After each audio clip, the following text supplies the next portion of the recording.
unique kids? कुरूप बत्तख का बच्चा। ये एक सुंदर गर्मी का दिन था।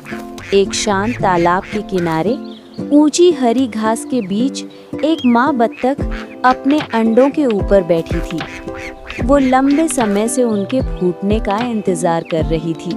आखिरकार एक एक करके अंडे टूटने लगे। चू चू, छोटे छोटे बत्तख के बच्चे अपने खोल से बाहर निकलते हुए बोले। वे बहुत प्यारे और पीले थे और उत्सुकता से चारों ओर देखने लगे। क्वाक क्वाक, माँ बत्तख ने कहा। अब जल्दी आओ बच्चों, मैं तुम्हें तालाब ले चलती हूँ ताकि तुम तैरना सीख सको। एक अंडा अब भी घोंसले में पड़ा था। वो बाकी अंडों से बड़ा था और अभी तक नहीं टूटा था। माँ बत्तख इंतजार करती रही। आखिरकार बड़ा अंडा फूटा। उसमें से एक बड़ा भूरे रंग का बत्तख का बच्चा निकला। बाकी बच्चों जैसा पीला नहीं, बल्कि ग्रे और अनगढ़। क्या बड़ा अजीब बच्चा है, माँ ने कहा। ये बाकी बच्चों जैसा नहीं दिखता, लेकिन कोई बात नहीं, ये भी बड़ा होकर मजबूत बनेगा। अगले दिन माँ बत्तख अपने सभी बच्चों को तालाब में ले गई। वे सब पानी में कूद पड़े और खुशी खुशी तैरने लगे। भूरे रंग का बच्चा भी उतना ही अच्छा तैर रहा था, शायद औरों से भी बेहतर। लेकिन जल्द ही दूसरे जानवरों ने उसके अलग दिखने पर ध्यान दिया। देखो उस कुरूप बत्तख के बच्चे को, एक बत्तख ने चिल्लाकर कहा। कितना बड़ा और भद्दा है। वो छोटा बत्तख सिर झुकाकर उदास हो गया। हर दिन बाकी बत्तखें उसका मजाक उड़ाती, उसे चोंच मारती और उसे तंग करती। यहाँ तक कि उसके अपने भाई बहन भी उसके साथ बुरा व्यवहार करते थे। आखिरकार वो और सह नहीं सका। एक रात वो भाग गया। वो खेतों और घास के मैदानों से होकर भटकता रहा, डरा हुआ और अकेला। ठंडी हवा चल रही थी और वो तालाब के पास सरकंडों में छिप गया।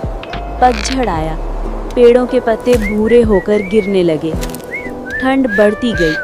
बत्तख तालाब में तैरकर खुद को जमने से बचाने की कोशिश करता, लेकिन कई बार पानी जम जाता और उसे अपने पैरों से बर्फ तोड़नी पड़ती।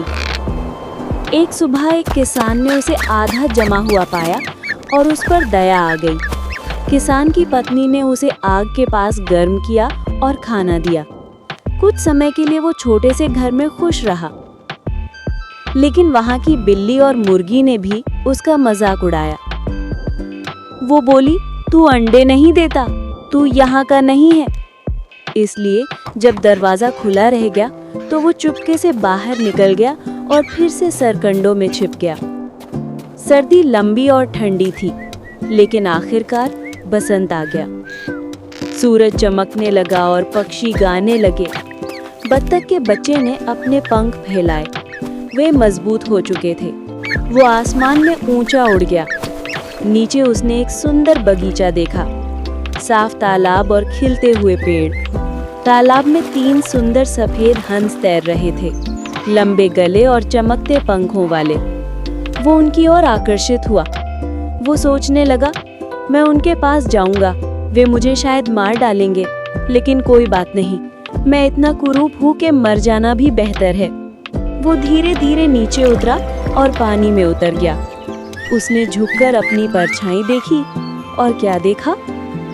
वो अब भूरे रंग का भद्दा बत्तख का बच्चा नहीं था, बल्कि एक सुंदर सफेद हंस बन गया था। दूसरे हंस उसके चारों ओर तैरने लगे और उसे प्यार से स्वागत किया। बगीचे में आए बच्चे खुशी से चिल्लाए, देखो एक नया हंस, सबसे सुंदर। वो बहुत खुश था, फिर भी विनम्र। उसे याद आया कि पहले सब उसे कुरूप कहते थे। अब उसे पता चला कि वो कभी बत्तख का बच्चा था ही नहीं, वो तो हमेशा से एक हंस था। उसने अपने पंख फड़फड़ाए, अपना चमकता हुआ गला सूरज की ओर उठाया और उसके दिल में कृतज्ञता और खुशी भर गई। आखिरकार मुझे पता चल गया कि मैं वास्तव में कौन हूँ। और वो सुंदर हंस अपने साथियों के साथ तालाब में गर्व से और आज़ादी से तैरने लगा।